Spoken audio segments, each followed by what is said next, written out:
guys, welcome back to my channel. My name is Julie Ambani, commonly known as Jules, and on this channel we love to talk about books, literature, development, and a sprinkle of other things here and there. So if that's your cup of tea, feel free to subscribe to this channel, give this video a thumbs up and share it with your friends.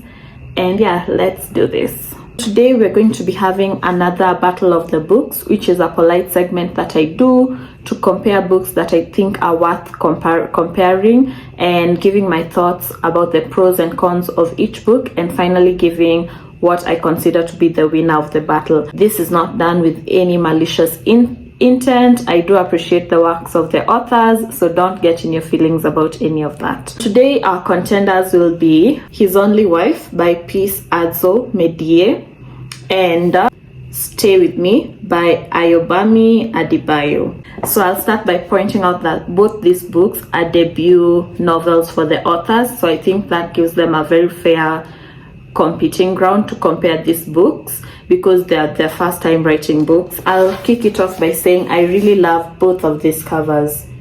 I just find colorful covers to be pretty and nice, simple and great, so I really love this. So I'll start by giving a summary about these books or what I remember about them. I'm really bad at summarizing, but His Only Wife is a book that focuses on our two main characters, who are Afi and Ellie. So Afi comes from an impoverished family and she's a seamstress. Her mother, or rather her family and herself, they've been living under the goodwill of someone who we come to know of as Auntie. Auntie is Ellie's mom. It turns out that Ellie kind of has this woman who the family doesn't like. They say she's bad, she's a bad influence, she's making Ellie not see the family. And so they thought that it would be a good idea for Afi to marry Ellie to try and get him away from this other woman who is, disrupting the whole family. Afi marries Ellie in absentia. That was so interesting, meaning that Ellie did not even come for the wedding and his elder brother stood in for him. And she moves to the big city to now fit into Ellie's life and basically try and seduce him away from this other lady that the family doesn't like. At first, Afi is very naive and very excited about this opportunity that will help her entire family. She also wants her gratitude to be seen because they're also grateful to Auntie for all that she's done to help her family. But as the story goes on, we see Afi become more self-aware. We see her learn what she wants about herself. We see her standing up for herself. So it's a journey on self-discovery as a woman in a situation or in a community where patriarchy is so high. We come and see that not everyone who has good intentions or shows you they're doing things for you are doing it out of good intentions. So that's basically the summary of His Only Wife. On the other hand, we have Stay With Me. This is a story about Yejide and her husband Akin. They've been married for 4 years, but so far Yejide has not been able to get pregnant. Akin's mother, Yejide's mother-in-law, she's really pushing, oh, you need to get a child, you need to get a child. And in this book we are shown how Yejide resorts to all sorts of things, visiting herbalists, visiting weird prophets, anything that she can do to get a child. And her mother-in-law gets frustrated and decides to bring a second wife for Akin, who will get pregnant if Yejide is not able to get pregnant. Again, this is a story that is set around patriarchy because, as we all know, back in the day, if a lady could not get pregnant, it was her fault. No one will ever think of blaming the guy. So this is a clear example of that.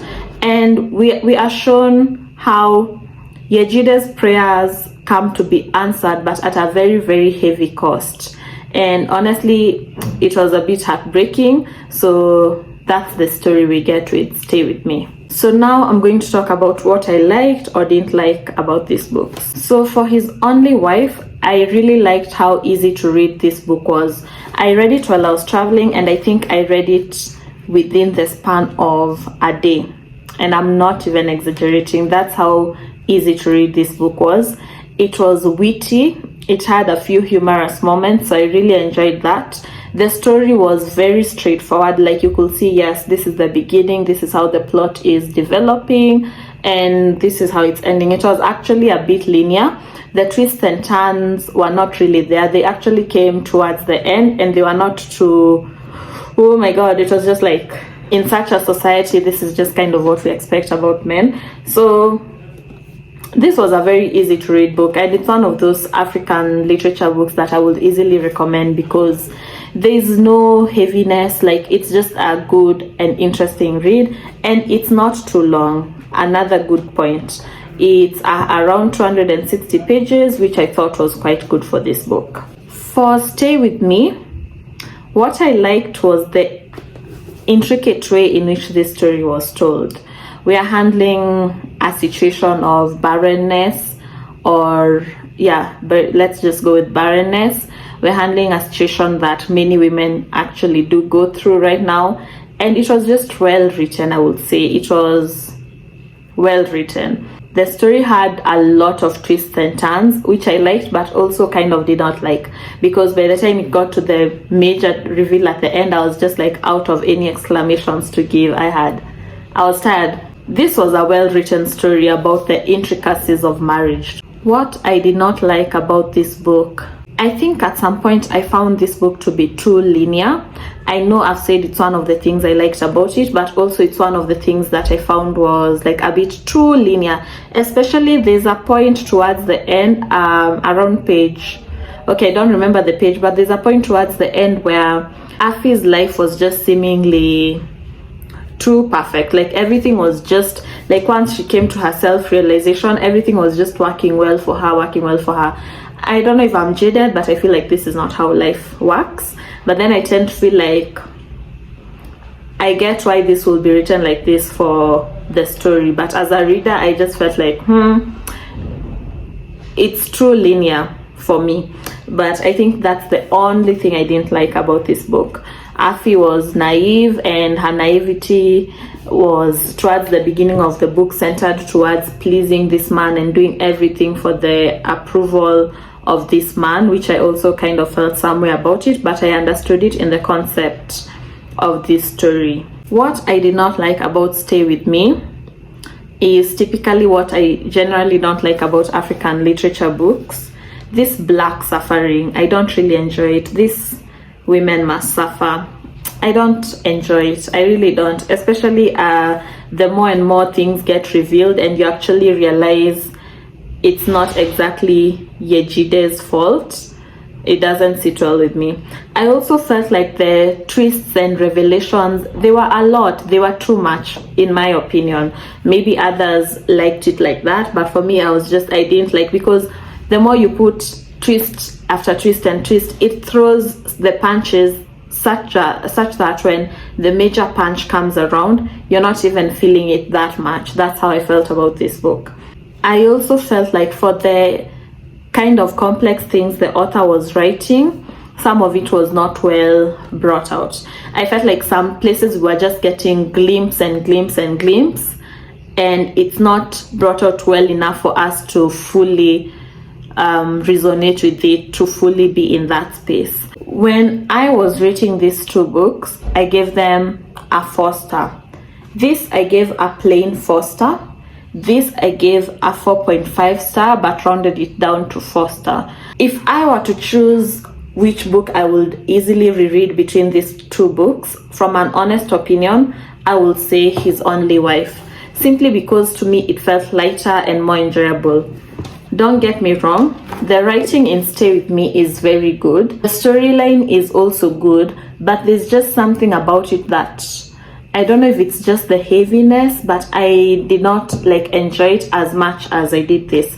It wasn't as much of an easy read for me as His Only Wife was. This book is complex and beautifully written. The author also includes fables within the book where they're giving stories that Yejide remembers from her childhood. And one other thing that put me a bit off with this, there was a lot jumping from past to future. I don't like when books do that. It takes so much skill to write that jumping past to future well in such a way that a reader doesn't get exhausted. And I think for me, as much as I liked how it was written, that back forth was a bit over the top for me. When I think of it in terms of just the story, the complexity, the level of the depth, this does take the win. When you compare it with this seems very linear and I don't want to say shallow, but kind of something in that line. So I get why this will be people's preference, but for me, on a personal level, this is what I preferred. This is what I enjoyed reading more. This is what made me happy after I read it. So yeah, if you've read these two books, I'm curious to hear your thoughts on this. What is your preference? And yeah, I think that's all in today's Battle of the Books. So I'll see you in the next video.